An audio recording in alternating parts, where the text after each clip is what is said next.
All right, it's always good to record after we've won a game in the week.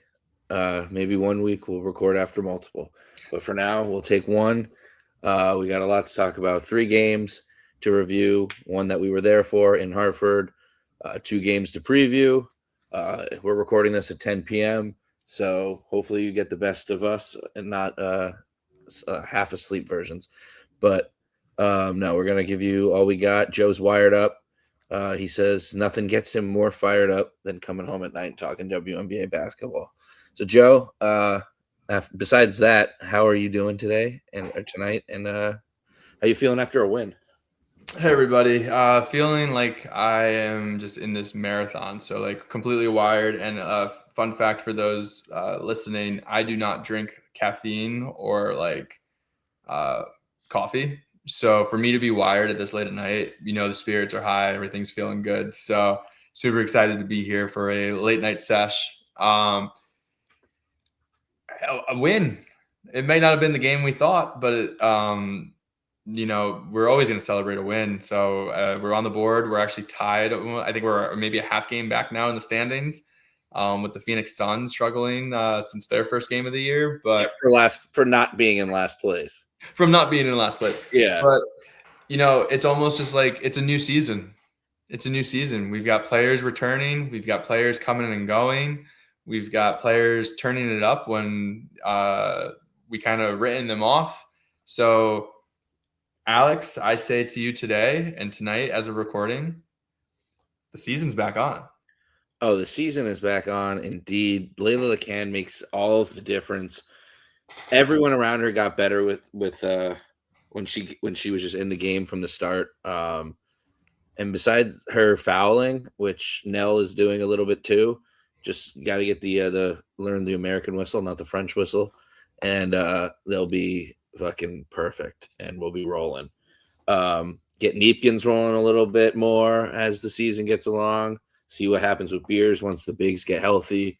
But dude, this team has something. We're not the worst team in the league. I'm telling you. You could Yeah, see I it in think the the beginning of record. in the year too, but we weren't obvious. We were never going to get off to a good start.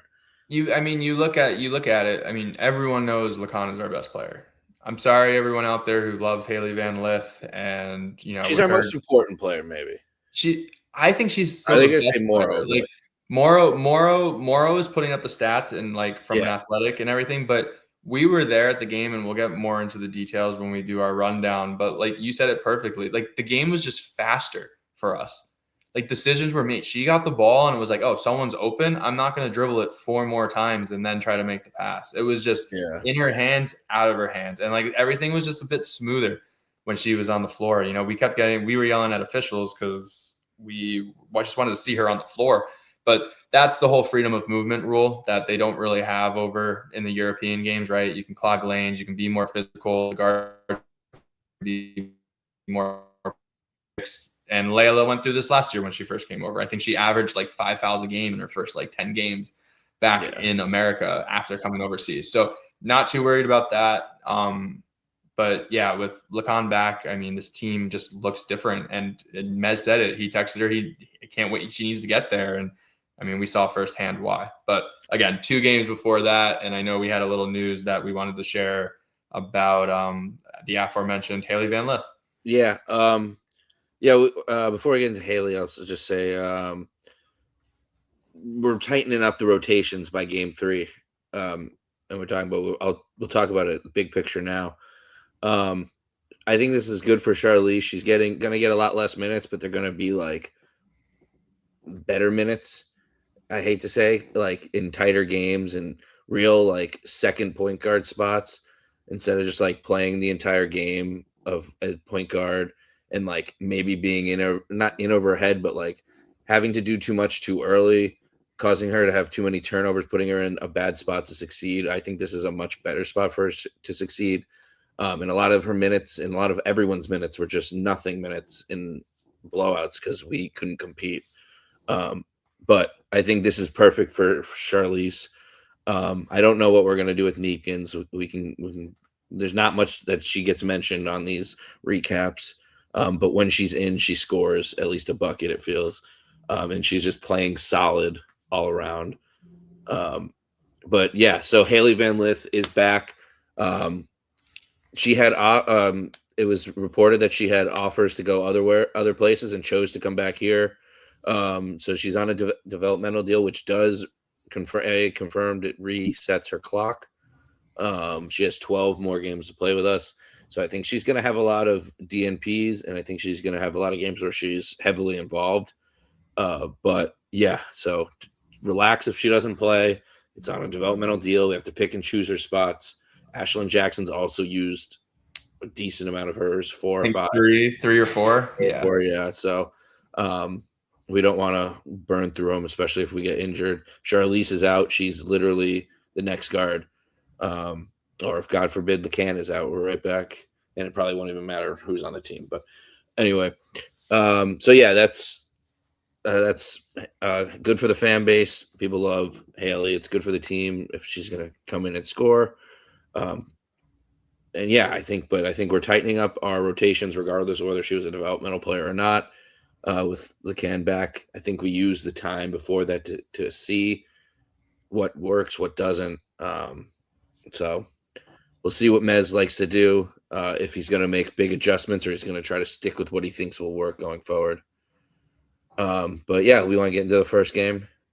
Yeah. No, I just wanted to quickly say, and we covered it on our little shorts that we did, the conversation of Van Lith or Beers getting cut or Charlize. Charlize wasn't going anywhere. Neekins was as on a protected deal as the first round pick. Yeah. She wasn't going anywhere. So it was between Beers and Van Lith, and we've seen the importance of Beers with the injuries to all of our bigs so far. The only one who hasn't been injured is Morrow. With Griner missing a bunch of games in a row, Liv was out a couple games. Edwards is now currently in concussion protocol. So it just wasn't happening with Beers. Does that mean it's not going to happen? Who knows? She's proven that she belongs here, but the writing was just on the wall for Van Lith, and obviously super happy to have a player, not just with the notoriety and the following that she has, but someone who is going to go into the game and make some kind of impact when it comes down to it for her developmental games. Yeah, and I mean, we talked about it a little on the pre-show. I know nothing about this. I'm not speculating it, but if it could come down to us wanting to get another draft pick or try to get younger, even younger, Liv could be a piece that moves because she's very attractive to other teams for the size. Not a lot of teams have that. I mean, I was going to say Dallas, but Jessica Shepard is rebounding literally every ball that is in the air. But there are other teams that could use bigs and that could move Beers up to actual playing time, which could be a good thing for everyone in the long term. Miller could be somebody who goes to, she's not as young. She's pretty young, but I think she's 25. Yeah. But she makes $500,000, I think we said. So it could be just hey, go to a playoff team, try to score a couple buckets off the bench. But besides that, yeah, I see the roster staying pretty much the roster. I don't see obviously any big splashes coming in. If the splashes are going to happen, it's going to be because we're trading away people. But yeah, Morrow would if you trade Morrow, it would have to be for a top lottery pick at this point. She's a star on offense, and very good on defense a lot of the times. And then Rivers, they're going to be committed to Rivers for her entire deal and probably try to sign her for life. They're not going to get rid of her, and nor should they. She's great for the team in many reasons, and I don't think she's playing her best ball, but it doesn't mean she's going to be this for the rest of her career. So I wouldn't panic on anyone. I don't think any fans really want to panic on anyone and get rid of anyone ever. But yeah, so I'm not saying it'll happen. That was just a little early prediction that Liv might be a movable piece. Not that I want to see her go. She's one of my favorite players, obviously, being from UConn, around the same era we were in college. Not at UConn, but yeah. So let's get into this game. Game 1 is the worst to talk about. Game 2 hurts the more, but it's actually a fun game. But we're at Golden State. We knew this could go bad. It wasn't good when Brittany Griner was probable going into the game. going into the day, and then 6 hours before the game, she was listed out. We started with the same starters as the game before, though, so we finally had back-to-back games, the same starters: Charlize, Neepkins, Miller, Burke, Edwards. Rivers was first off the bench for Neepkins with 3.5 minutes into the game. Again, just baffling what they're trying to do with Neepkins. Even if she has like 2 fouls, you don't ever put her back in. So just like if she got 5 fouls, it'd be the exact same thing. Like it like doesn't make sense. Haley Van Lith came in for Charlize and Liv for Edwards. First quarter, we go 2 minutes. We can't really do anything. Immediately down 7-0. We have four turnovers in the first 3.5 minutes before Rivers came in. Charlize hit a 3 to start our scoring. Liv looked good. She looked like she was going to look to score a lot when she came in, and she did. Didn't really last the whole game, but she looked good to start. Nell had some good defense in the first, some other good notes, but it wasn't really great. Not that this was the worst quarter, but Morrow hit a 3. If you, it's going to be of note when we'll get to it. But we did not hit many threes this game. She proceeded to score 7 in a row. Beers came in and instantly scored, gets an and one. Like we say, she comes in, she does her work, and she goes back to the bench. 27-22 Golden State after 1. How do you think we started? Yeah, I mean, the slow start, we knew Valkyries were going to be really good this year. The addition of Gabby Williams, she got off to a really aggressive start. Right away, we just weren't good. I don't know.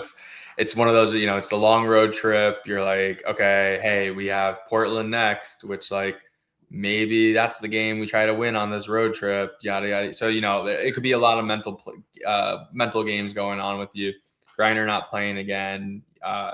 Just a lot of things that maybe that start wasn't good, but, bench comes in, Morrow comes in, and, the people shouting from the peanut gallery. Why isn't she starting? She makes impact right away. She turned what could have been a very ugly first quarter into a much more manageable one. Yeah, I mean, that was probably our best quarter, 27-22. But the lead went from 5 to 12 in 3 minutes in the second quarter. But Golden State was fouling us a lot. 4 minutes left. We were in the penalty. Sun cut it from 14 to 8 with Edwards getting an offensive board put back. She had, the Sun in total had 9 second chance points, which is good to see. Morrow's a big part of that. Edwards, Liv. Sun missed layups, missed a layup, and missed 5 layups, and it was 47-30. So we missed 5 layups in the quarter, and we went down 17 when we were down 5 at half, and the game just basically fell over. Burke and Miller combined for 3 points on 0 of 3. Neepkins 4 minutes and 2 fouls. Charlize 2 of 3 for 5 points. Edwards 1 of 4 and 4 points. Morrow at 8 and 5 off the bench in the first half. We shot 29%. They shot 45%.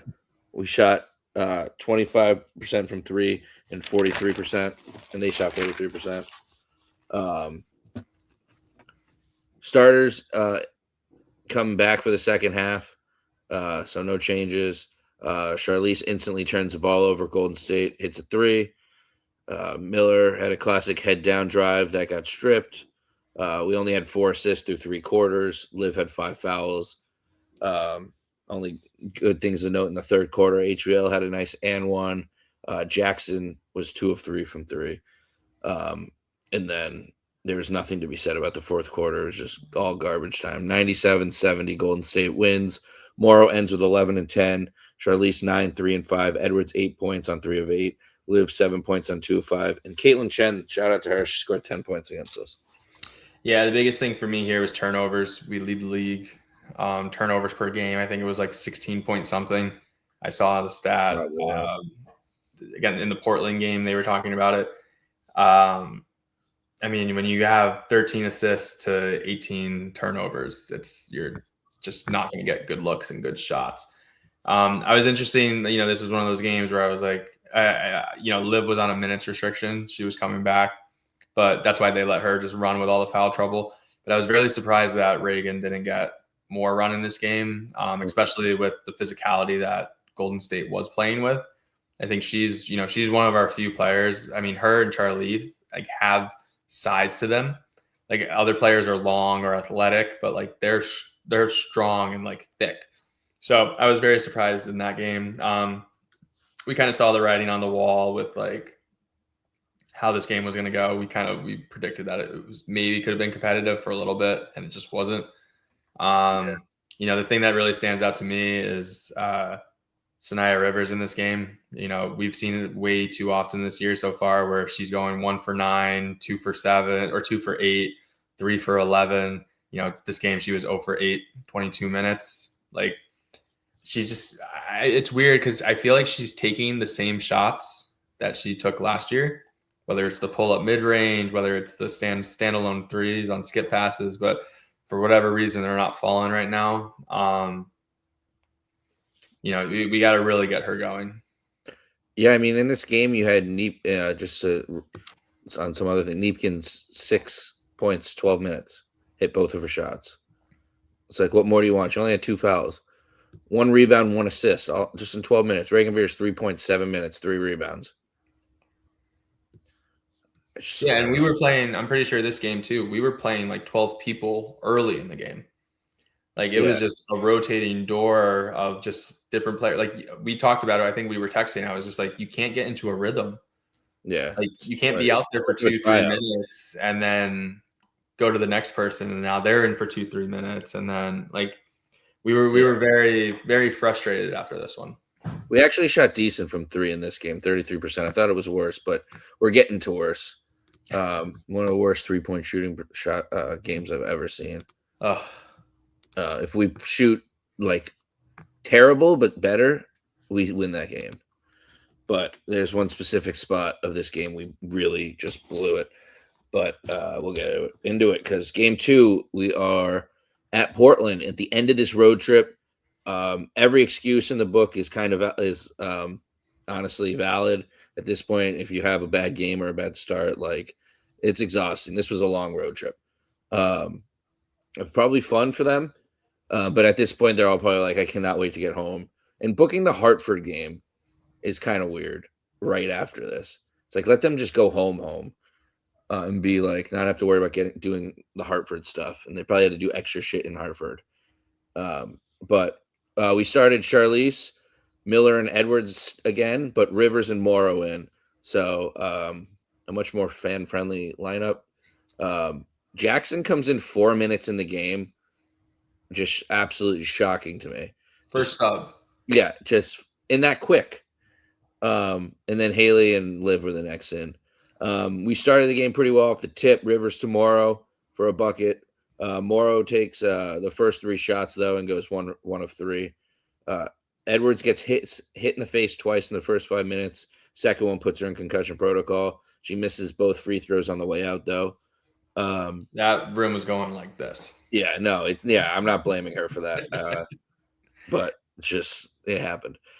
Good play off a timeout for Liv. She gets an easy bucket. We love good plays off timeouts and not shot clock violations. Sun missed 4 free throws. Liv with the other 2. Morrow was all over the glass as usual. 6 and 8 in the first quarter. No turnovers this time. Love to see that. 8-0 Sun run. We go up 16-15, but Nell and Gloma fouls with 0.4 seconds left. Portland up to end the quarter 17-16. Yeah, this game wasn't fun to watch in the first quarter. I mean, it was a lot of misses, a lot of fumbles, a lot of turnovers. Like it was sloppy basketball. Again, you say it's the end of the road trip. It's when you give me a 1-point game, I'll take it. Yeah, I mean, for the score is what it was if you're just score watching. But, I mean, this game was not an enjoyable game to watch. No. I mean, until Leila, it was hard to get a couple of those. So second quarter, Beers is in. She gets a bucket almost instantly, or at least one of the first buckets for us. The press was killing us, though. Portland goes up 7. Sun 0 of 12 from 3 and 3 of 10 from the free throws going into the half. down 10, 37-27. Morrow had 8 and 10 though. Burke with 6 points. And I remember texting you and just being like, you know what they did to you the first time. How do you not put in some kind of press break Yeah. in this game? We were still doing it where we were just like throwing it to Morrow and she's like walking sideways, and like Rivers was just throwing it up and Charlize was panicking. And like, don't get me wrong, Portland plays hard. They were running bodies very hard at you, but like, come on. You didn't work Game on was it. You winnable. didn't have 30 minutes in Yeah.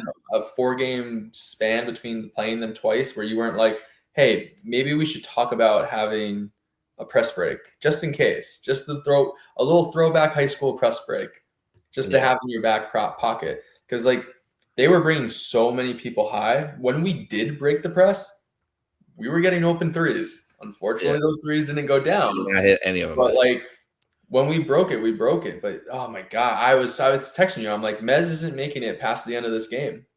I'm like, there's been no adjustment from the first time we played them to now. Now you sound like my DMs.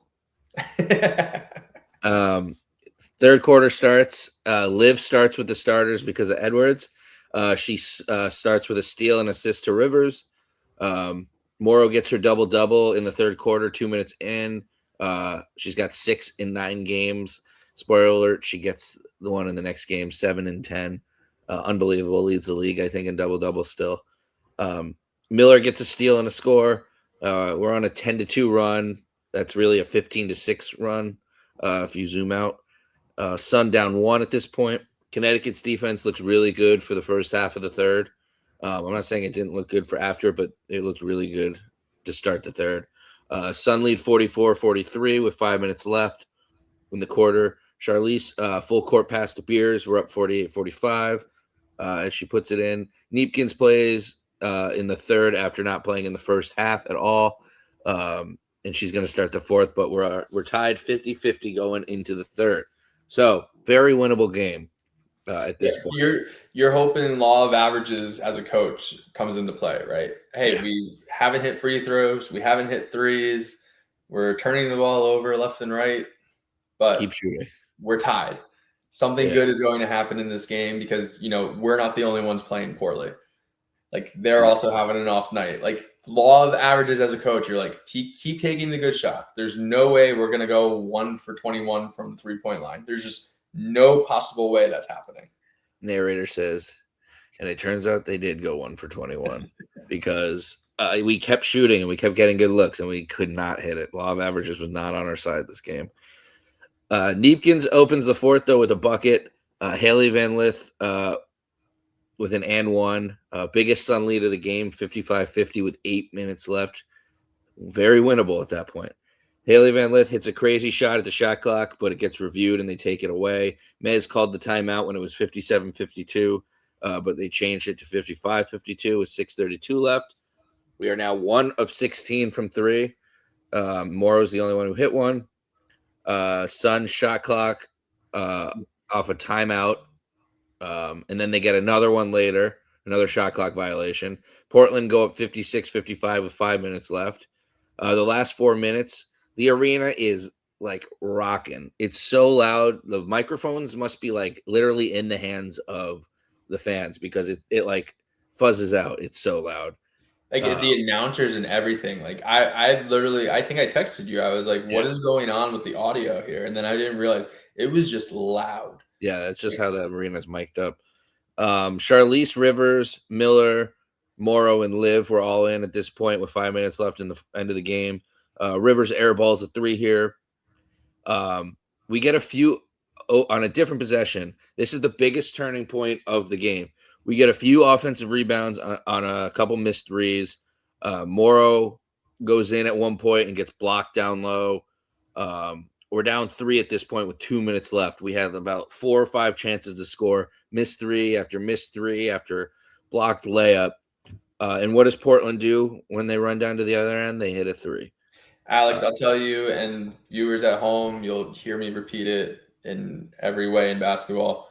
If you miss a layup, whether it's blocked or a missed layup, or just like go 0 for 9 on the same possession. It's a guaranteed 3-pointer on the other end. And Carla Lee did not was not missing that one. Yeah. Once they had the ball, I was like, this game's over. So we went down. We were down 1, went down 4. Charlize gets an offensive rebound off that.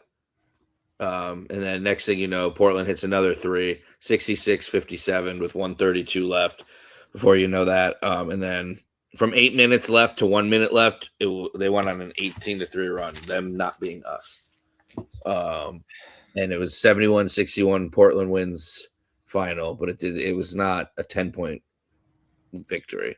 No, we're lucky. We're lucky the score was as close as it was the way we played. Well, yeah, but like it should have been like we should not have lost by 10 the way. No, this is one of those. We should have got blown out throughout the whole game. This is one of those games where I sat back and I said to myself, these players don't know how to win together yet.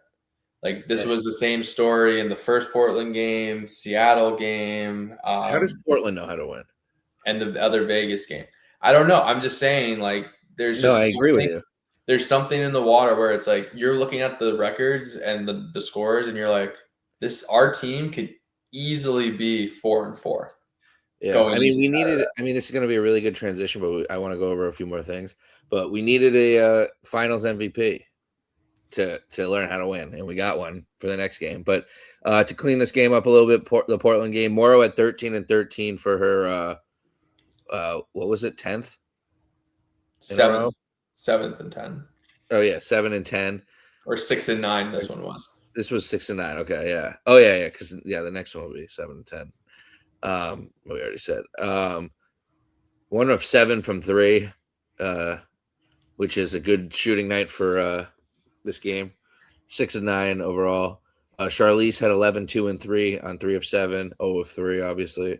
The next highest score was Haley with 7. So not much. Burke 4 turnovers. Jackson and Rivers each with 3.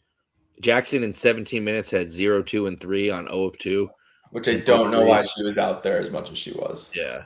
At the game before, she hits 2 threes, whatever. Keep her in, let her ride. She gets a couple steals, but this game we needed scoring, and once she went out, missed. There's no reason that as honestly we talked about it. Jackson has been a nice little surprise. We like how she plays. Yeah, nice. She has a potential to be a role player down the road, and not even like this year. I'm talking like in the future. But for her to get 17 minutes and be essentially tied with minutes with Kennedy Burke off the bench, and the only reason Nelson Adota was 21 minutes was because Edwards got hurt. So you're looking at Jackson getting more minutes than Neepkins, Nell, Beers, Liff. Like she played too many minutes in this game. Yeah, I mean, if you need scoring, you need 3-point shooting. Don't have Neepkins play only 9 minutes, where she scored 4 points on 1 of 2. Nell put up my favorite stat line of 0, 0, and 0, but she didn't shoot. She played in the second quarter, picked up 2 fouls immediately, never went back to her. Yep, 4 minutes. Sarah Ashley Barker, 11 rebounds against us. Carla Late, 20 points. Sun shot 39%, while the Fire shot 46%. 32% from 3 for the Fire, 5% from the Sun. 1 of, 21. We'll never shoot that poorly again the rest of the season. I hope not. Free throws, 55% to their 67%. Again, close game. We missed 10 free throws. Yeah. You want to wash the stank out of our mouth and gargle with this win of Sparks game in Hartford. There's no real notes to this because we're at the game. I just have the stats and the note that Haley Van Lith is back. Leila Lacan is the difference was the only note I made. She's back. But before the game, Hartford had a little thing. We didn't really go to it. We walked through it to get. We walked through it. There wasn't really that much. It was the very end of it. Yeah, it was the very end of it. The dance team was there. The mascot, I think, was outside. I don't know if Blaze was outside or maybe there was food at some point, but we had missed. Yeah, let us know if you were there. What you thought about it? Yeah. Let us know. DM me, and tell us if it was good or bad. We wanted to go, but just timing didn't work. But we got Bears barbecue, which was delicious. So I can't complain. So good.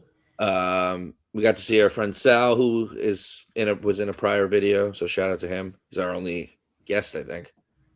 Yeah, I think so far. So that was fun.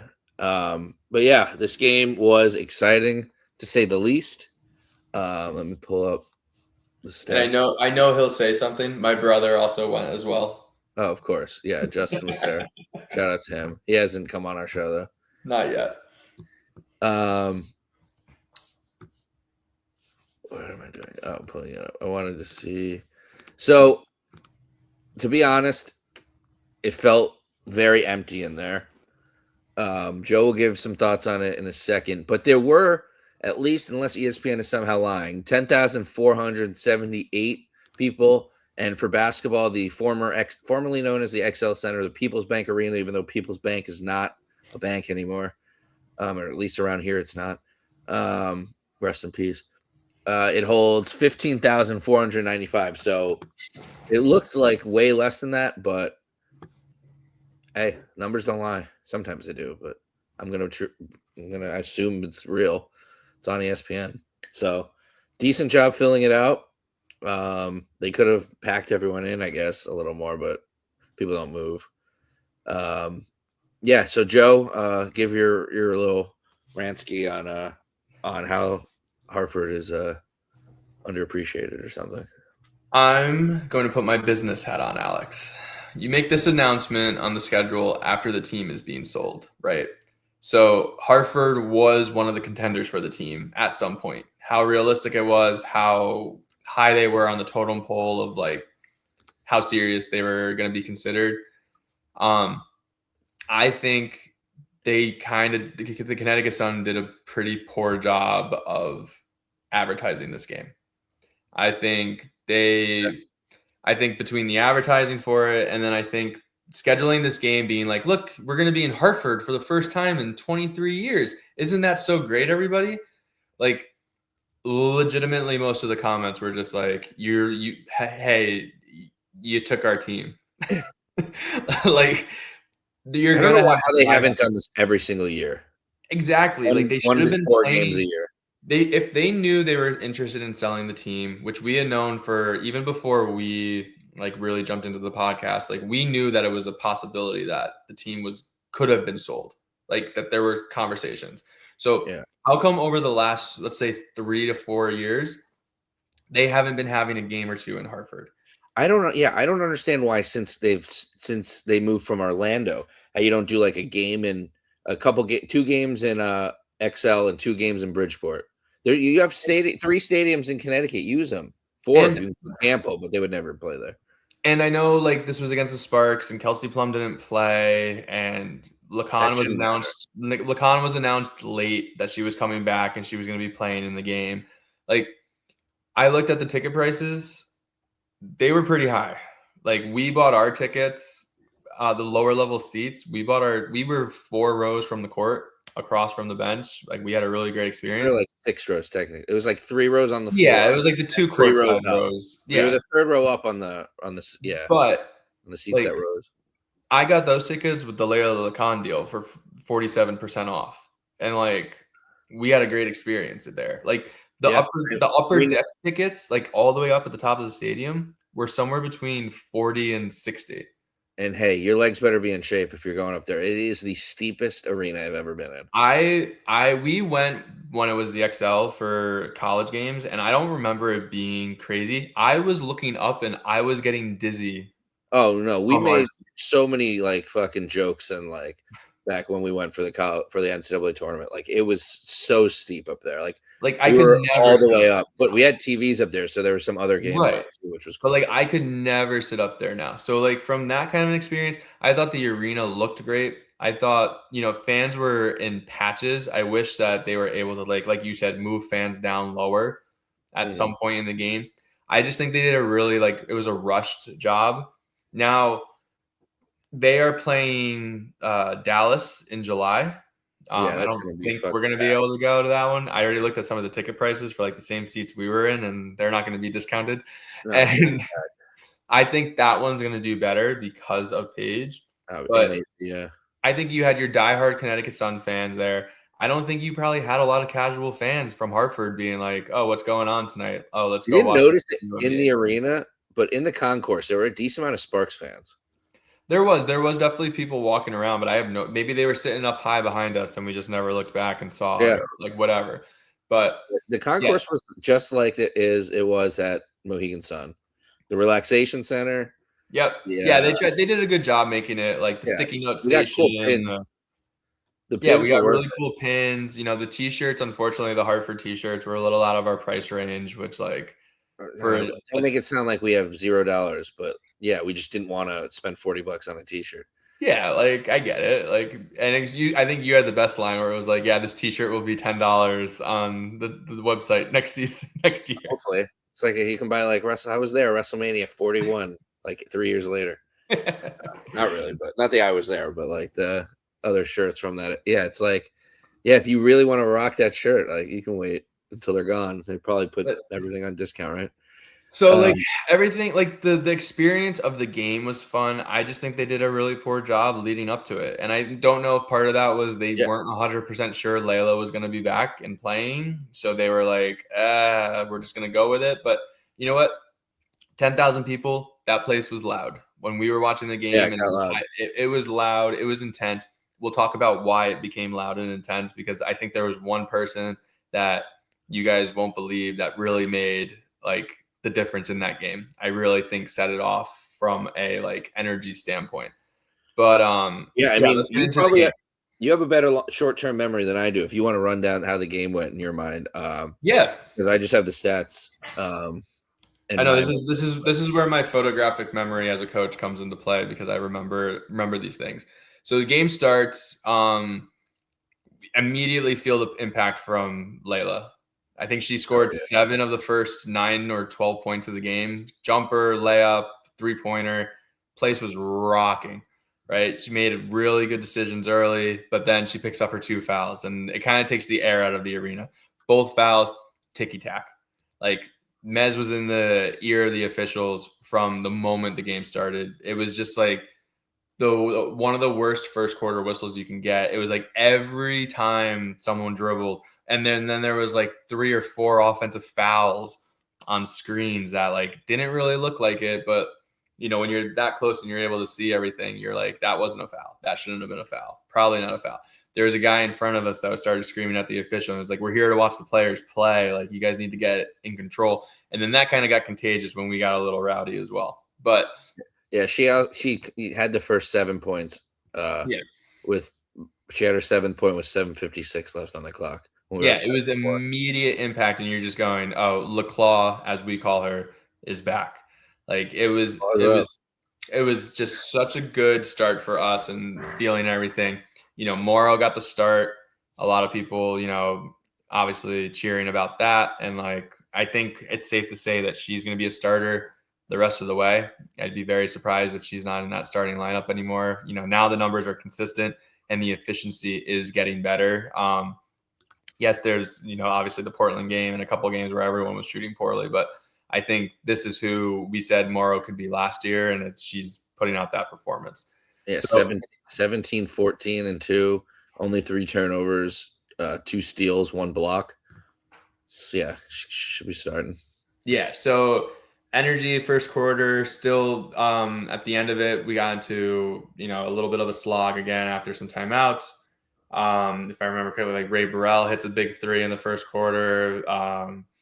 Fish. Ogumakwe, say Yeah, again. the whole starting lineup like went off a little bit, like 16, 16, 13, 12, 11. Yeah, and that's who we talked about who they are. Like they aren't a really deep team, Except you know, Brink. especially with Plum not playing. Like they weren't that deep. So Erica Wheeler had a pretty good start. I was actually really impressed with her. I thought her game was going to slow down a little bit, but ball in her hand, she was good. Atkins got hot at certain points in the game. Yeah, Atkins was really good. I You should know, have kept Atkins in fantasy. yeah, I honestly. switched to Brink, who had a terrible game. And then Brink yeah, though, this is what hilarious because you love plus minus. Brink 2 points, 1 of 4, 1 from 3, 4 rebounds, 3 assists, 5 turnovers, 1 steal, 1 block, plus 11.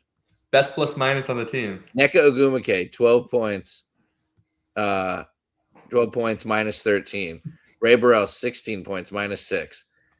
Ariel Atkins had a +5 somehow. But, like, yeah, she was – I mean, she did nothing when she was in. And she had 18 minutes still, but played terrible.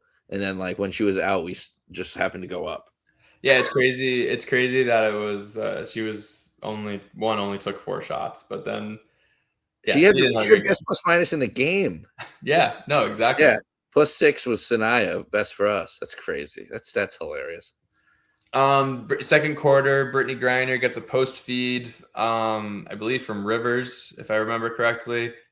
Scores her 6,000 points. Congratulations to her. I believe it said she's the 18th player in WNBA history to achieve that stat. So really cool for her. Unfortunately, after that, Griner's day in the second half was, no more. But I will say, in this game, Griner showed flashes in that second quarter of, like, I think, who was it? My brother turned next to me and just was like, why doesn't she just do that every time she catches it? Where it was like she caught it on the – you said it, maybe. I said it too. I say that a lot. I was like, how come she can't? Why didn't she just catch it on the elbow and just take one dribble and, like, put it in the basket? She's at the hoop. She's unstoppable. So, I mean, she had a really efficient start of the game. We were expecting a big game from her first game back. Reagan Beers didn't play in the first half, from a big standpoint, which we were like, oh, wow, Edwards is still out. But I guess they did that more. I would even say to match LA, because LA had a bunch of the big, they have the 3 big rotation as well. So we went small for a good chunk of the game. Kennedy Burke came in off the bench. She played a really complete game, probably her best game of the season so far. Offensively, defensively. We talked about Charlize, and, like, she came in and was great. And then our biggest one is Neekins. Neekins came in, and right before halftime, I'll transition to the second half here, Neekins comes in and hits one of the biggest shots of the game. There allow all the momentum on the Spark side going into halftime. Neekins comes in on a down screen or a back. She sets a back screen, pops up to the 3-point line, hits a contested 3. But thought that would be getting her going. But, like, she's never to be seen again. When she's on the floor, she needs, like, opportunities for her, whether it's flare screens, whether it's stagger away. Like, try to get her on the move because she can catch and shoot in rhythm. But like you said, we didn't see her the rest of the game. Like, she played her 6 minutes, and then that was a wrap for her. But second half. Hold on, before you get to the second half, just to wrap, Brittany Griner ended with 6,008 points before getting taken out. She's 16th all time. And there is 16, 17, 18 people with 6,000 plus. Asia Wilson is 19th with 5,917, so she'll get it soon. Yeah. How many of the 19 do you think you can name? Or sorry, the 18 do you think you can name? 6. Okay. You don't have to do it, but I would say 6. It probably is not more than 6. I think you can. Even though I'll probably know names and be like, oh yeah, that makes sense, but yeah. But I'm not going to attempt it. And then I think too, you get 10. You think maybe 9? One would surprise you, but she's up there. Maybe we'll save that for a fun game. We'll save that for an off week when we have a week where there's no games, like the WNBA likes to do. Yeah. Right. And then the other call out right before half, Griner takes a flagrant 1 foul from Hamby, I believe it was, on a layup miss. She flailed out, hit Griner right in the eye. Griner goes back into the tunnel. She comes back out like Aaliyah Edwards did the night before, or the game before. Had to shoot the 2 free throws, split them, went 1 of 2. If I'm remembering correctly. Yep, she went 1 for 2. And then she goes into halftime, and we're like, oh boy, here we go again. Is she going to come back out and play? What's going on? What's going to be the diagnosis? She did not play the rest of the game. Yep. So coming out in the second half, I believe Liv started the second half for her. And then Reagan Beers really quickly came in and had immediate impact playing defense, rotating. She was physical, getting rebounds. So shout out Reagan Beers for just being ready to go. 0, 7, and 2 in 11 minutes. And she had a huge impact, just a huge impact on the game. Really controlled the paint. My favorite play of the game, and this is what I was alluding to before, was Mez getting the technical foul. We finally saw emotion. It's his first career technical foul. Again, the officiating at this point, every time we touched one of their guards dribbling or someone going to the basket and it was a clean block, there was a foul. We lost a challenge on a ball that seemed like a pretty obvious turnover as well. So there was just a whole bunch of emotions. And all of a sudden, Alex, the hands came out of the pockets. They looked and they just started pointing at people and they started pointing at people and they started, and he was speaking English. I think he was speaking French. I think he was speaking Belgian. He just went at everyone for a good couple of minutes, gets the technical foul on and again, this was an awful call because there's a ref right in front of the ball and Gloma's playing defense, Wheeler flops, and then the back official who's like a good 20 feet away from the call makes the call. And this referee had been just, I think she led the game in whistles, we'll call it, in her fantasy stats. Like it was like just downtown too. Complete calls from way downtown. Yeah, it was just like out of position calls and like just not good officiating in my opinion. But Mez gets his first tech. Wheeler misses the free throw on the other end, so then the place goes nuts. I mean, Alex, we're talking Mez like was on an island on his own yelling at officials. I thought he was getting ejected. Yeah, someone came up very late and tried like no assistants came over for a while because they were probably like, "Oh, he's gonna stop. He's gonna stop." And Mez was just again, it was very animated, very like encouraging his players, being like, "Great job, keep it going." And then he just was going off on the officials. And then after that, the crowd kind of fed off that energy, right?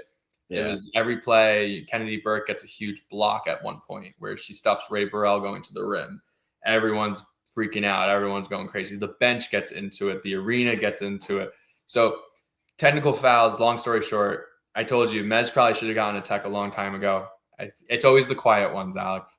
It's the quiet ones you don't expect. And when they finally explode, they explode. I think that was just a lot of pent up anger inside of him over this that road trip coming home. Now being in Hartford, like seeing a game and like not wanting to be taken away. So like kudos to Coach Mez. Sometimes you do that for your players and boy, do they respond. Yeah, I mean, our fan base hates him, but I feel like the players actually like him. Every time they show them like interacting, it seems like he's always like laughing and fucking around with them. So yeah, it's tough. It's tough because it's like there's definitely games that you can peg over the last season and a quarter now that he's probably lost because of coaching. And that's always hard when you're a struggling team at the end. It's going to happen, yeah. So, and like we've seen other teams with quick triggers, and the fact that we didn't. It's just annoying to hear people say like, "Yeah, he shouldn't be," and then their suggestion is like, "Haley Van Lith should play 45 minutes." It's like, well, that's definitely not the case. I mean, we talk about the Sparks. Ariella Atkins had a really big game. She was aggressive, in a night where NECA and Derek Hamby weren't their sharpest.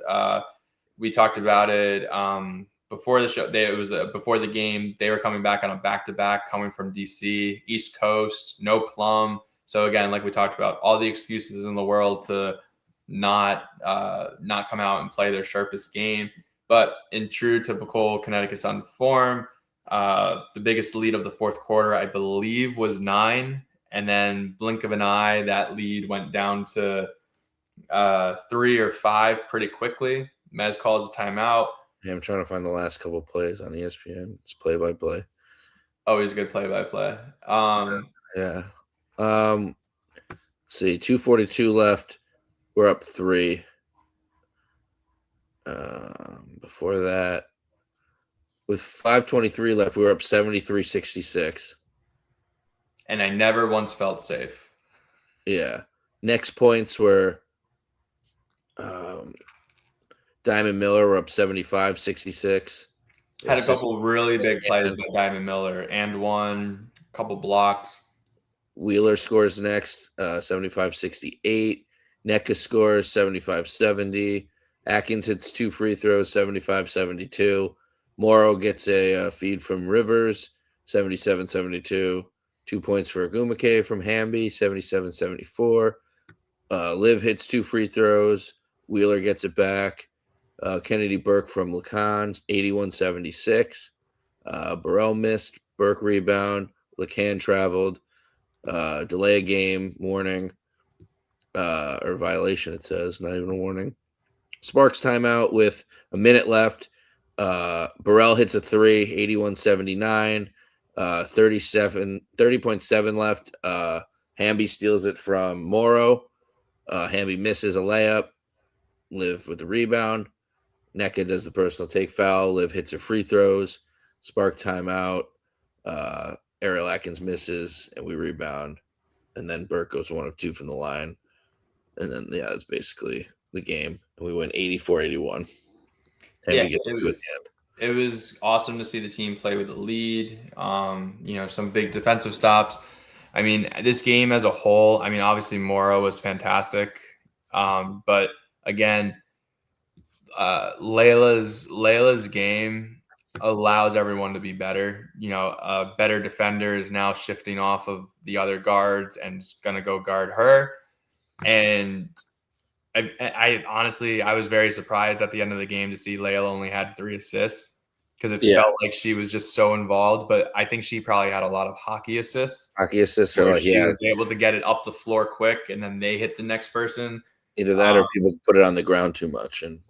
She hits them in rhythm, so they're getting their dribbles and then sizing up an advantage. But we saw where it was like back cuts. We saw pick and rolls where it was just a lot cleaner and smoother. It wasn't Rivers throwing it into no man's land. She's always moving too without the ball. Always moving. I hate when people just stand in the corner. She moves very well. Like she just plays basketball at like such a different speed than the rest of the team. And like it was an immediate impact. And like it was awesome. I mean, again, I know they're playing in Hartford again in a month, but like this was awesome for the people of Hartford, to watch and be a part of. And, again, do I think Connecticut deserves a basketball team? Of course I do. I might be a little bit biased, but like if you give the Connecticut fans a good product, they're going to go and watch it.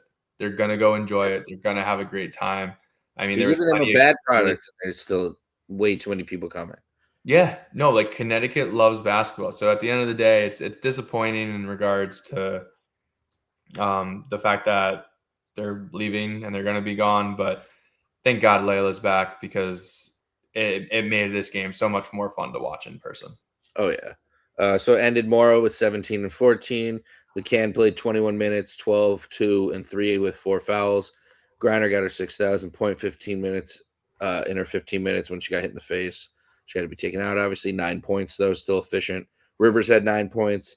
Miller's 12 points on 5. Miller 12 points on 5 of 11. Burke 14 and 6 with 0 turnovers. Charlize played down to 13 minutes in this game with Lacan.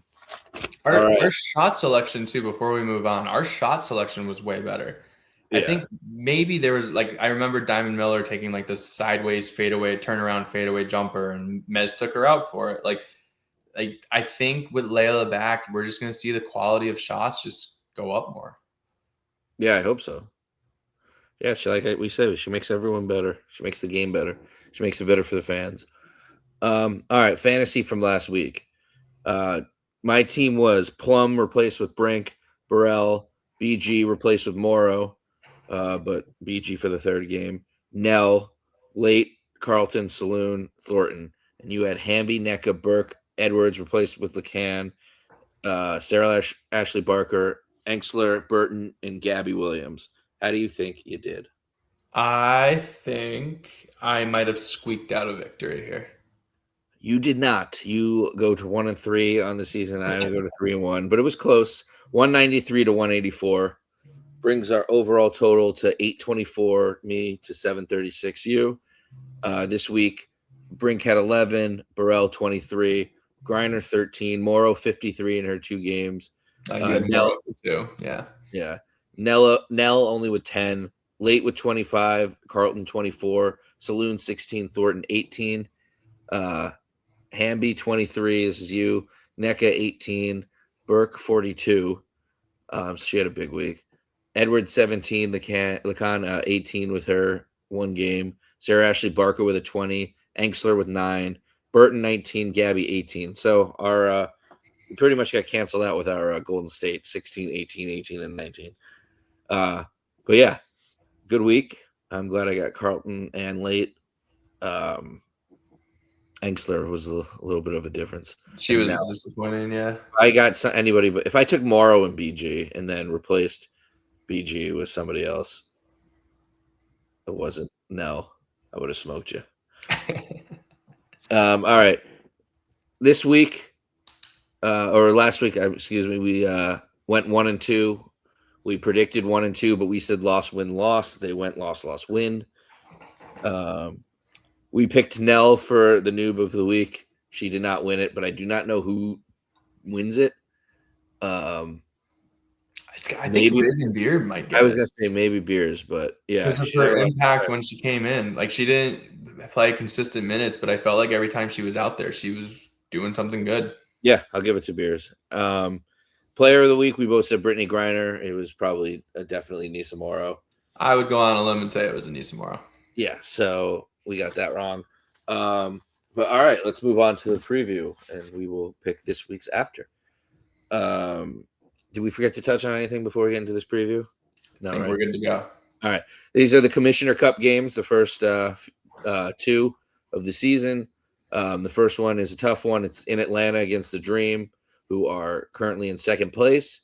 They're 5-2. In their last two games, they had a 20-point win in Portland and a 15-point loss in Minnesota. Gray leads the team in points per game with 20.4. She is fourth in the W. Ryan Howard, 16.5 points per game, which is 18th in the W, 14.2 rebounds, 4.2 assists, and 2.7 steals. She leads the WNBA in steals so far. Ryan Howard, not Gabby Williams, not Leila Lacan, obviously. Ryan Howard. Angel Reese, 13.1 points per game, 11 rebounds per game, which is second in the W. Jordan Canada also over 10 points per game with 11.4, 6.4 assists, which is sixth in the W, 2.1 steals, which is third in the W. So they got a ton of steals. Other players on their roster that make an impact are Naz Hillman, Tahina Pau, and Okat. Overall, as a team, the Dream are ninth in points per game, which is shockingly low. 12th in three-point percentage, which is very low. First in rebounds, seventh in assists, third in steals, 13th in blocks, and 11th in turnovers. So overall, as a team, their numbers actually aren't that impressive outside of rebounds and steals. But they are one of the best teams in the league for a reason. They are stacked head to toe. They're not the deepest team, but they do have three good bench players at least that can come in if needed. But yeah, Joe, what are you seeing from this team so far in the season from their 7 games, and what do you see that how we can play our best basketball against them? So I really think you have to be aggressive against Atlanta. I haven't really watched them play more than one of the games where they had the comeback, one of their comebacks being down 15. We talked about it last week. They've had 3 of those games so far where they're down 15 points and had a comeback in the second half. Have they played a complete game on paper? Maybe not fully yet. So I think you can't have a scoring drought. They can score in bunches. They can turn up defense. I do think at the end of the year, I know I've been bullish on them. I do think at the end of the year, they're going to be one of the last 2 teams remaining. I think we talked about in our predictions for the season. I really do. But it's still like they're piecing it together, I think. Different roles. Again, you have a lot of people on this roster who like the ball in their hands, whether that's Jordan Canada at the point position, Ryan Howard, Naz Hillman, Angel Reese, and I'm obviously missing the number 1, Alicia Gray. Yes. So there is still one basketball. That is your hope, that you somehow isolate them. You don't let them get the ball moving. You be physical with them. I'm very interested to see, Layla's probably going to be on Canada, would be my guess, or Rivers is going to be on Gray. And as great as Gray is on the outside and player, I think the most important piece here is Ryan Howard. I've talked about her on podcasts of past. She does everything. She passes, She plays defense, she can hit the outside shot. She's really turned her game from just being an outside shooter to really getting on all 3 level scorer. So it's really impressive watching her, get better every single season. And obviously the acquisition of Angel Reese, I still think she's foul prone. right? She's gonna go block. She's gonna go try to block shots. She's gonna go try to get offensive rebounds and sometimes be reckless. Like, I feel like how I feel about Angel is how you feel about Caitlin, right? It's that same little rivalry there, but like I still think there's vulnerability to Angel's games that you can take advantage of. So again, spoiler alert, do I see us winning this game? Probably not. I do think at the end of the day, the firepower does take over. I just don't think we have enough to match it. Now we've scored points against Vegas and the Sparks, so you never really know what's going to happen. Maybe we get hot from three. Maybe we go, maybe they're cold. Maybe we get a stretch where we go on a 12-0 run and we're able to play with a lead. But it's going to be really hard, a tough outing again for a team that even though I was bullish on them earlier in the season, they are going to end up being one of the best teams in the league if they aren't already there. Yeah. It's going to be tough. But luckily we have another game to talk about, and it should be a much more winnable game. Although it's also on the road. We came home for one game. We're back on the road in Atlanta, and we go to Chicago. We play the Sky, who happen to be 12th in the league, which is not second to last anymore. There's two teams in between us and them. They are 3-5 and play the Mystic before us. But they've lost 4 in a row. They're on a real downward spiral since Rickea Jackson tore her ACL and was out for the season. She averages 18 points per game for them, so that's a gigantic loss. But they have Skylar Diggins, who's averaging 14.1, 5.6 assists, which is 12 in the league. And she's one of my personal favorite players. I also love Camila Cardoza. Love the way she plays. 12.9 points per game, 9.6 rebounds, which is 5th in the league. A person I was critical on in the draft is Gabriela Jaquez. 11.5 points per game, 5.3 rebounds. She's been everything they've hoped and more. Cloud with 10.9. She was a late signing, but everyone knew she deserved to be in the league, averaging over 10 points a game, almost 11, and then 4.4 assists per game. They also have Azra Stevens, who's one of my favorite players, who's been hurt and just coming back. JC Sheldon, former Sun, and Elizabeth Williams, and Rachel Banham, who both haven't been doing too much. As a team, they are 13th in points per game, 15th in three-point percentage, 5th in rebounds per game, 8th in assists, 3rd in turnovers, and 3rd in steals. So they're turning the ball over and they're getting the ball, which is crazy. But Joe, should be a more winnable game. What's the outcome look like, or how do we get there?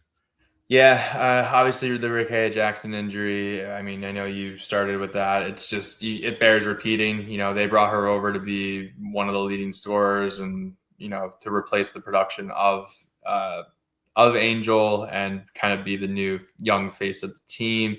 They brought over a lot of veterans as well. On paper, we were like, this roster has a chance to figure it out. You lose a star piece, you're still in that figuring out process, right? I think they do have a lot of solid role players, like we talked about, Banhams, the Elizabeth Williams, the JC Sheldons. But as we're seeing with our team, when you have a lot of role players and a lot of people doing a little bit, it's really hard to win a lot of games that way. Because, again, you never know who's going to play one night, rhythm, and just the uncertainty and having no consistency. I think is just really important in the league. I think at the end of the day in this game, I know Jaquez was out with an injury or she wasn't playing. So I would assume by the end of the week, she's back. I don't think it was a great big injury. But yeah, she's another one of the UCLA players that was drafted. We both thought she got drafted too high, but she's kind of very similar to how like Rivers was last year for us, where it was she's just playing harder than you. So like when she was playing, just because she's playing hard, she's hitting open shots, she's running the floor, getting layups, she's getting steals because she's running around. So like it's really cool seeing her do well because, again, I told you I was a big fan of the UCLA team. Last year I had them losing to UConn, but I still thought there was a really good chance. Like that, all those players were just fun players to root for. You and me both, yeah. Big Lauren Betson, obviously Neepkins I was, and I try to follow her after she transferred to a better school after I saw her stats last year. But yeah, so it's good to see. They're going to probably do some fun stuff together on social it's gonna be media great. stuff. Yeah. We haven't played Washington yet, so they have the other two. And But yeah, then I think, at the end of the day, Skylar Diggins is still Skylar Diggins. And Camila Cardozo is still a threat. So for us on that point, it's being physical with her. Fortunately, Griner has the size to I was stay gonna say with her. Grinder's playing If actually. Griner's playing. That's she could at least help balance if Cardoza scores. I think she could balance the scoring. Otherwise, I'd expect this would be a really good game for Beers being physical on the inside, even if she's picking up 3-4 fouls. Like just you need to put bodies on Cardozo. You can't Yeah, let her get the space and clear you out. yeah. But Edwards could be back too. You never know by that's then. true, I think depending on the that's concussion protocol. um. But So yeah, yeah, I I'm mean, not as worried about this one. on paper, it's definitely a more winnable game. It's crazy, but we have the worst point differential. We have the worst record, but we do not feel like the worst team in the league. No, and also we've played the most games. I was looking at the Yeah, standings. I think only one or two other yeah. teams have played Seattle has 10, but I 10 games. think they just finished, so they had a game tonight. Yeah, 8 or 7. We have 10. Yeah, so like we Dallas had is 9. Oh, they 5 game played road today. trip, now another road trip. So the schedule gods are never in our favors. I've always said that with any of the teams I enjoy, whether Yeah, it's the Yankees and they go on a 12-game road trip in the middle of the season, you're like, why? Or like basketball, and you're just like, okay, they're playing the best five. They're in 5 of their first 8 games. They're playing Vegas twice, and yeah. uh, they've played 3 Seattle games. It's just like weird the scheduling and everything. So I think at the end of the day, I mean, for not watching this team too much, uh, it's definitely a winnable game. I think this one will be more competitive between the two, but as you and I both know, any day in the W, you never know what's going to happen. Hey, we're undefeated in the Lacan era. I don't know if we get through the dream, but maybe we'll be undefeated against teams that aren't playoff teams by the end of the season. That's all we can hope for. It's be better than the other bad teams. But a little about, or not a little about us, but a little stats for Connecticut. We're 2-8, 15th out of 15th. Only a half game back though. Phoenix out of all teams. Griner's leading our team with 13.5 points per game. Morrow is 12 points per game. She leads the team in rebounds with 10.1, which is 4th in the league. Rivers in assists leads our team with 3.7. Jackson leads the team in steals with 1.5, which is 10th in the league. Burke with 1.1 blocks per game leads our team. We're 15th in points per game, 14th in field goal percentage, 13th in 3-point percentage, and 15th in free throw percentage, 7th in rebounds, 12th in assists, 14th in turnovers, 1st in steals, though, 8th in blocks. So, I yeah. love that we're first in steals. Yeah. I wish we weren't dead last in free throw percentage and nearly Oh. field goal percentage and last in points per game, but I'll take steals. But we're almost last in turnovers, so it doesn't really it evens out. All right, let's go into our predictions and fantasy for the week. I think we both have 1-1, or at least that's the hope. We can get to 1-1. I'm going 1-1, loss win. What are you doing? I am mirroring that as well, and I'm going loss win. All right. All right, noob of the week. Who are you taking? Say it on 3 because we're gonna say the same person. Wait, are we? Oh, I don't know. Hold on. Let me do a quick. Okay, 3, 2, 1. Charlize. All right, there we go. You take Charlize, I'll take Beers. Just don't know with these injuries. She might have a chance, but at least in the first game, she might get some sweet garbage time points. All right, who are you playing for player of the week? I'm gonna go with. See, like I want to be the fanboy that I am and pick Layla, but it's hard not to go with Anissa Morrow the way she's playing lately. I'm going to go Anissa Morrow if that influences you to take Lacan, but if not, it's okay. I'm gonna go with Anissa Morrow as well. I just think she's on a little bit of a heater. Yeah, she really is. Hopefully, this is just her now.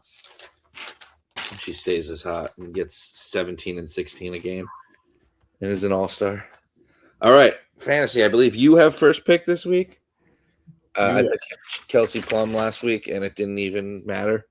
Yeah, that was a tough one, and you still won. True. Is it best player or is it 2 games? I'm gonna go best player, and I'm gonna take Alicia Gray. Fuck. I really thought you were going Ryan Howard.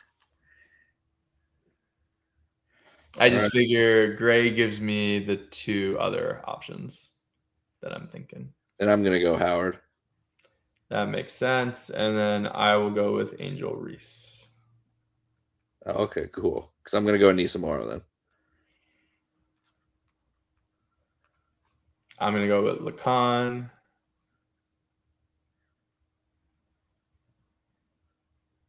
Oh. All right, you're going Lacan. All right. Lacan, Laclaw. All right. So I had Gray, Morrow, Howard, someone Reese, someone Lacan. But I don't know if the person I had directly out of Lacan is going to be better. But all right, I'm going to take Skylar Diggins then. Go ahead, 4th. Makes sense. And then I like my bigs, and I'm gonna go with Cardozo. Right, yeah, I had her right after Lacan. So then you need a Sun and one of a each. Chicago. I need one of each. Oh, you do need one of each. How is that possible? Oh, because I picked first. You went first, yeah. So I'm gonna take. I don't need to take Jordan Canada yet.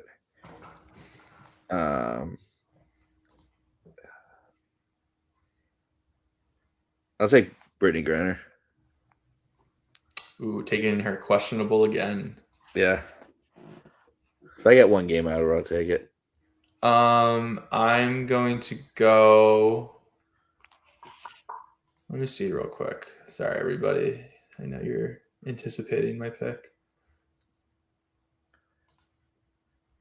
I just want to see what this person's done. Yeah, go for it.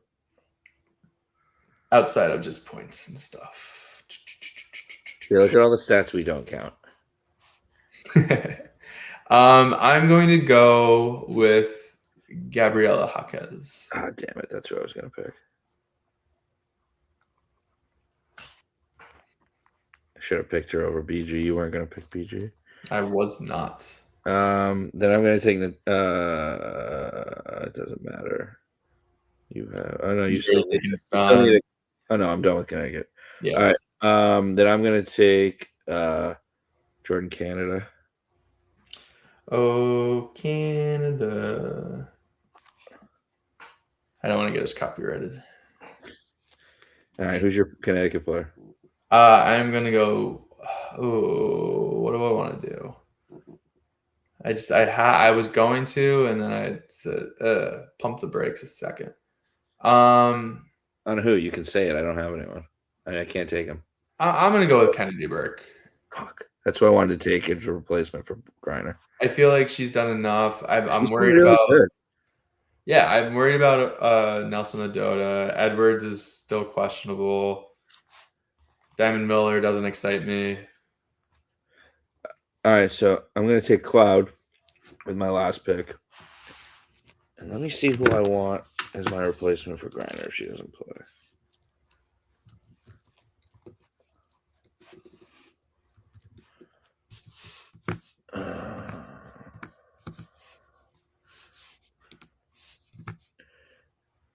Diamond 8-2 and almost 1. Charlize 7, almost 2 and almost 3. Aaliyah 8-3 and almost 1. 5-3 or 6-3 and 3 almost. Beers 4-4 and 1. God, this is terrible. Jaquez has a knee injury, but I don't so know. Pick a replacement just in case. Yeah.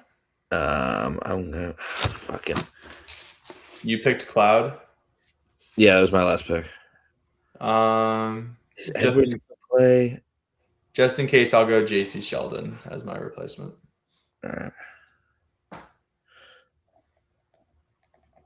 I'm gonna take Aaliyah Edwards, and if she doesn't play, then I will take Reagan Beers. So if both of them are out, Beers should get something. But we'll never know. All right. So that is a wrap on the preview. We're an hour and 15 in. Let's hit a little rapid fire around the league with starting with how we feel the standings are going right now. Minnesota Lynx 6-2, Atlanta Dream 5-2, Dallas Aces and Valkyrie all have 3 losses, and then Portland at 6-4, Tempo at 5-4, and Liberty at 5-4, rounding out your last 2 playoff teams. Portland, Toronto, New York in that order. And then you have Indiana on outside of the playoffs, the Sparks, and then a bunch of teams expected to miss the playoffs, and Mercury, who we expected to be bad, but not this bad. Yeah, I mean, it's still really early in the season, so these middle teams will all kind of separate themselves. I think the only team that I would really say is surprised me, surprised me, is Minnesota. I was gonna say Indiana, but Minnesota, yeah. I mean, I thought they weren't going to be as good without Fee, but I mean, I could see this coming. I didn't see Indiana starting 4-4. It wasn't for me with Minnesota. It wasn't just Fee being out. It was the loss of Shepard, Carrington, Elena Smith. Who else? There's Heidemann. Like there were a lot of bodies lost a lot left and there. didn't make a move to like. And really, they got Olivia Miles. Was like they got Natasha Howard and Natasha Howard, who's just a pro at this point. You know what you're getting from her, and she performs every game. But so Minnesota in that top one surprises me. We knew Dallas was going to be good. We didn't know how good, how fast they've been good. And then I think for me, the biggest surprise outside of Phoenix, because like we said, Phoenix probably is Indiana. You would think that, their main players are putting up numbers, but they're just not coming out with victories. Portland too. I thought they were going to be dog shit. Yeah, I mean, Portland's got 2 wins versus us and 2 wins versus New York. Like I'm just saying, like it's crazy that they do have that. Yeah. You would have thought we could have split, and then you would have thought the New York would have been 2 losses. But you know what? I mean, honestly, New York's interesting. Again, they really haven't had their full team yet either. A lot of these teams still haven't had their full team yet. So every team in the playoffs has a plus differential for like game plus minus, which is actually a good stat. Except Portland, who's minus 1.5 points in 6th, and then the Fever have plus 2.8 in 8th. So the 8 teams do. It's just those 2 are switched. We're dead last. The worst plus minus outside of us is 5.8 in Seattle. We're 12.5. Oof. Yeah, that couple blowouts we'll do it. Couple blowouts will do that too. Yeah, let's get into some of the games from our last episode. So going back to May 25th, like we said, the Portland Fire upset the Liberty for the second time and win the season series against them. Carla late 18, nothing really to take home from this game besides a win. Stewie went off with 25. Johannes had 17. Jones 12 and 11. But Portland was too much for them. They beat them by 7. How the Valkyries didn't keep Carla late will forever blow my mind. Yeah, it's kind of wild. She was good last year as a rookie. Yeah, they got to pay a lot of these people. I bet it probably came down to like a money decision or something. Must have been. But she's been awesome. Yeah, she's been awesome. But so are there like the Valkyries' entire roster. Like they can all score 10 plus every night. Then we have the Lynx at home beating the Dream, the top 2 teams. 96-81 though, wasn't close. The Dream had a good offensive game. Alicia Gray with 21. I mean, Canada 9, Howard 10, Reese 10, only 10 and 8 actually. But Hellman 15. But the Lynx were too much. 22 from Natasha Howard, 25 from Courtney Williams, and then 16, 12, and 14 from the rest of the starters. It's death taxes and somehow Minnesota. I mean, can you imagine when Fee comes back? Yeah, it's gonna be crazy. Oh. The Wings beat the Aces in Dallas 95-87. I watched a lot of this game. Sadly to say, Asia Wilson, she scored 21 and shot 10 of 24, but she missed a lot of looks in the fourth. And the game just got away from them. But the main headline from this is AZ Fudd starts, and Paige and AZ both get 20 plus. Paige gets 20, AZ gets 22, and then a bigger headline is Jessica Shepard goes 22, 20, and 10. I think Alyssa Thomas is the only other person or somebody to put up a triple-double with 20 and 20. So, yeah, just an absolute monster game from them against one of the best teams they'll play. Yeah, I told you she's been one of my favorite players since we've really started focusing on the W as a whole. She's just very good at everything. So her having a bigger role on Dallas, because remember she was coming off the bench last year in Minnesota. So like her having the bigger role in Dallas does not surprise me that she's performing as well as she is. Yeah, the Valkyrie in Golden State outlast the Fever 90-88. Caitlin Clark leads the team with Raven Johnson, actually. Raven Johnson, 16 points on 7 of 10 and 2 of 3 from 3 in 21 minutes. Caitlin Clark in 29 minutes, 16 points on 3 of 12, 2 of 6 from 3.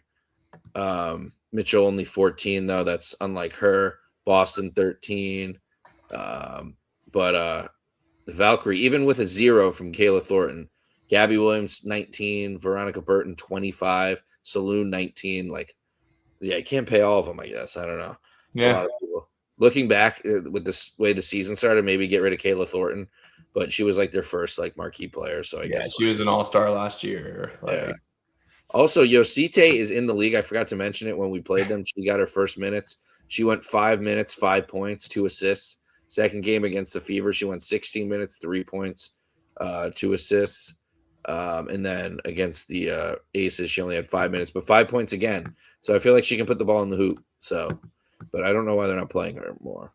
Yeah, I think I saw something there like they're easing her into the league or something. Yeah, I which guess like they have the luxury to do. That's true. She's only 20. But I mean, like Nell is. I mean, we're kind of easing Nell into, I guess. Yeah. Few more here. The Sparks beat the Mystic 92-87 in Washington, only putting this game up because this was without Kelsey Plum right before we beat them. So it's not like they were hurt and can't play without her. They clearly can. Mystic were better than us coming into this week. NECA put up 20, Erica Wheeler 21, Hamby 14. The rest of the starters didn't do much. Brink had 16 in that game. Shakira Austin put up 25 and Citron 21. Like monster competition. I mean, they played well. One of my we'll call it worst takes of the season with Mystics keeping Shakira Austin. She's been awesome this year. She's proven why she should stay. Which like we talked about, hurts bets in the short term, but like Austin has been awesome. Bets for Neepkins. Maybe they don't really need another fucking wing. No. Not that I want to give up Neepkins, but we're not. It was just that we're not using her. That was a CLA joke. Yeah. So big win. A good note for us. We beat a team that was coming off a good win. And then the second to last one here: Fire 100, Fever 84 in Portland. Just not what you expect at the beginning of the season. Aaliyah Boston 18, Kelsey Mitchell 17, Caitlin Clark in 22 minutes, 6 on 1 of 7, 0 of 2. Her road shooting wasn't great last year, but like Fire might be a place where a lot of people aren't going to hit some threes. Yeah, and I mean, I don't know. We didn't hit a single three. We hit 1 3 in the game there. I'm sure you saw in the excuse me. Sorry for our headphone listeners. She also got benched at one point. Her and Stephanie White competitive. Obviously, everyone started freaking out and was like, Stephanie White needs to be fired. It's like a coach and a player can have a heated exchange. That's competitiveness. I mean, Chelsea's Caitlin Clark's been yelling at assistants. She's been clapping at refs. She's a loose cannon. Yeah. So I'm just saying, like that was the highlight reel for that was her getting cooked on defense and getting benched for Stephanie White. Coaches are allowed to say shit. Like the fucking Fernandez, like. Yeah, what he said was harsh and a little early, but it's like the media is freaking and everyone's freaking out that like AZ didn't start. It's like, who cares? It was 4 games into her career and they figured it out. Look at us with Morrow. Yeah, exactly. But looking at this Portland roster after the very poorly done expansion draft by ESPN, If you told me like they would have had a lineup against the Fever where it's like they're starting as Carlton 14 points, Engsler 16, Gustafson 22, late 18. I would be like, what? Sarah Ashley Barker off the bench 15, 6 and 4. Frida Buhner, if you told me she'd have a 10-point game this season, I'd be like, I don't know who that is. So yeah, I mean, these expansion teams, it truly tells you. And again, we were wrong about it with Valkyries last year. It truly tells you how deep this league actually is, and what happens when these players are getting bigger roles in different places. Yeah, they're especially after they've been given little chances and they're hungry. Yeah, and some of them, like Gustafson, have been playing with Asia Wilson and learning. Last one here. Speaking of Asia, Aces they beat the Valkyrie 91-81 in Golden State behind an Asia Wilson 28-15 game. Jackie Young also at 23, 7 and 9. She's the point guard, but Chelsea Gray also is getting like 6 assists per game. She's averaging almost 7 assists per game. It's insane they both do that. 7 assists per game, and 6.8 and 6.1. She's actually averaging more than Jackie. But yeah, not much from the Valkyrie there at home. Too bad this couldn't happen against us, where only Gabby really scored and Saloon. But yeah, Asia just being Asia. Good way to end.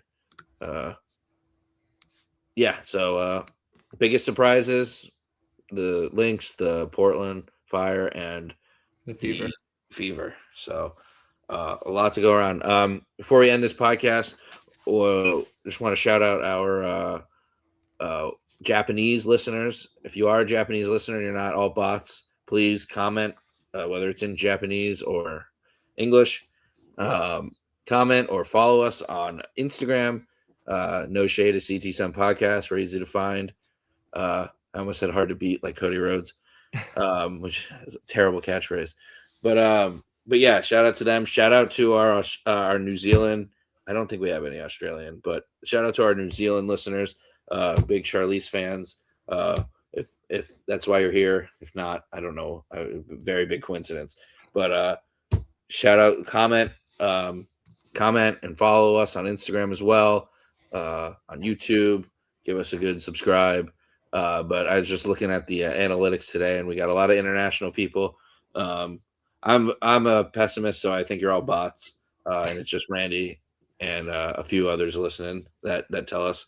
But if you're listening, let us know. We like to know what's going on with our listeners. We don't get as many comments on these videos and on the podcast specifically, but yeah, let us know where you're from and where you're listening from, so we can know what's going on.